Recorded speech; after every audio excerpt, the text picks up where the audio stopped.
Muzik tidak pernah mengahadkan pembabitan seseorang. Bakat mengekspresikan muzik boleh direalisasikan oleh semua, tidak kira lelaki atau perempuan. Istimewa dalam Tumit Tinggi kali ini, kita bersama kumpulan brass band wanita pertama yang ditubuhkan oleh Pasukan Tentera Darat Malaysia. Ketahanan mental dan fizikal mereka diuji tak kala mengendalikan alat muzik yang berat di bawah terik matahari.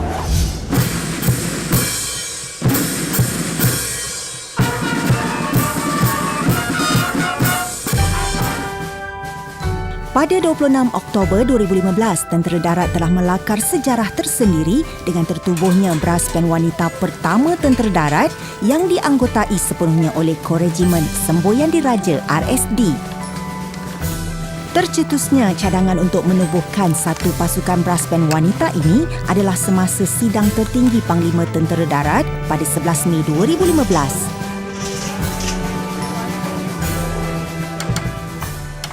Pada suatu ketika dahulu, irama paluan gendang yang dimainkan oleh kumpulan muzik ini telah digunakan di barisan hadapan untuk membakar semangat anggota tentera yang akan bertempur agar tidak gentar dan terus memerangi musuh sehingga ke titisan darah yang terakhir.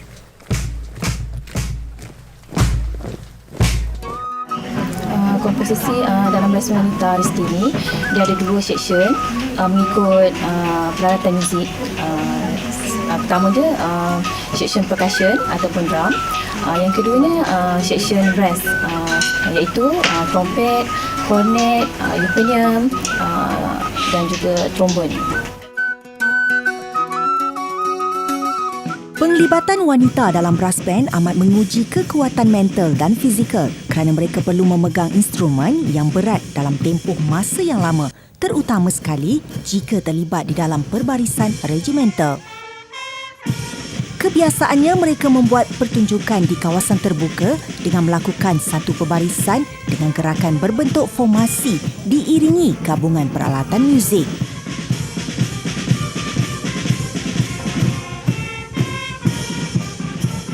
Sepanjang penubuhannya, anggota wanita Tentera Darat ini telah membuat lebih 60 persembahan.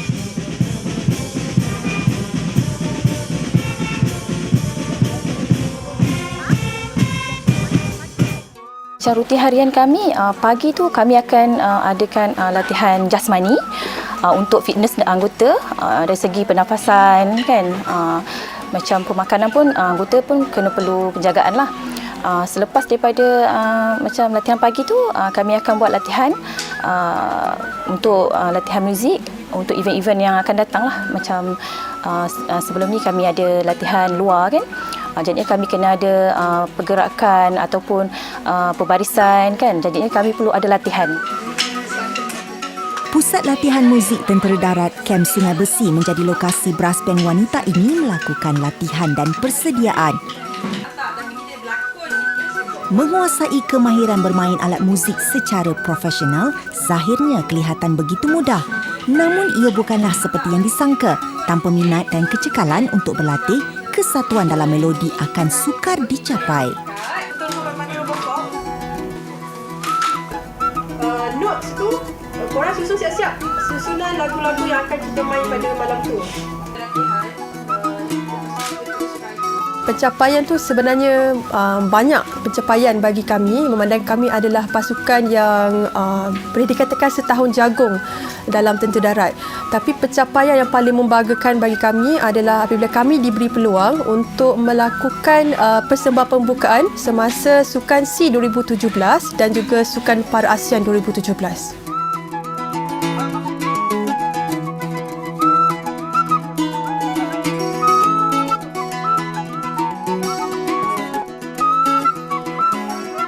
Pada permulaan penubuhan, cabaran yang paling besar adalah untuk mempelajari muzik tanpa apa-apa pengetahuan asas dan pengalaman. Kerjasama tinggi dan kesetiaan tidak berbelah bahagi yang wujud di kalangan anggota brass band wanita adalah asas penting kepada kualiti persembahan yang baik.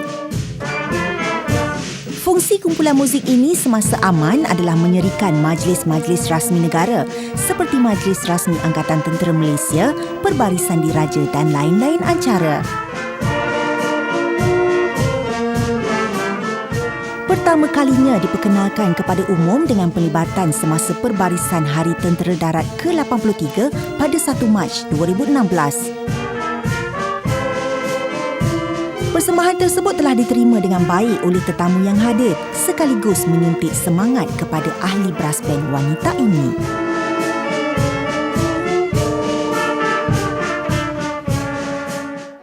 Bagi mencuburi brass band wanita, anggota berkenaan haruslah menghadiri kursus pemuzik tahap 1 yang akan dianjurkan di Pusat Muzik Tentera Darat dalam tempoh 1 tahun 3 bulan. Selepas menghadiri kursus berkenaan, barulah anggota berkenaan layak digelar sebagai seorang pemuzik dan boleh memakai lencana, kepakaran dan seterusnya berkhidmat dalam brass band wanita Tentera Darat. Selesai pertunjukan atau latihan, semua instrumen perlu disimpan dalam keadaan yang baik. Pengalaman yang dimiliki memberi pendedahan kepada anggota wanita ini mengenai variasi pengetahuan berkaitan bidang muzik dengan lebih meluas serta mendalam.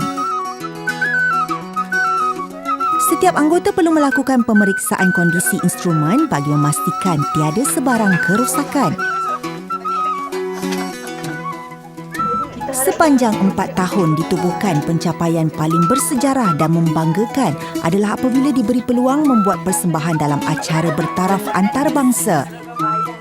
Cabaran bergelar anggota tentera darat dan juga komitmen sebagai wanita yang berkahwin juga membataskan mereka dalam pengurusan keluarga dan anak-anak sekiranya terlibat di dalam penugasan di luar kawasan.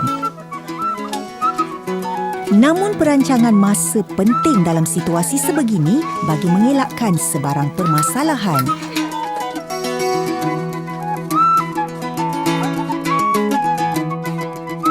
Cabaran yang saya lalui ketika saya terlibat dengan persembahan pertama di Pusasda, mengambil masa yang lama, berdiri dengan keadaan cuaca yang panas. Tapi tidak menghalang apa-apa, dan bagi saya mencuba dan saya dah menyelami dalam aliran muzik. Berdirinya brass band wanita di pertunjukan berprestij secara tidak langsung dapat mempromosikan keunggulan tentera darat yang mempamerkan kebolehupayaan anggota wanita dalam pelbagai sudut.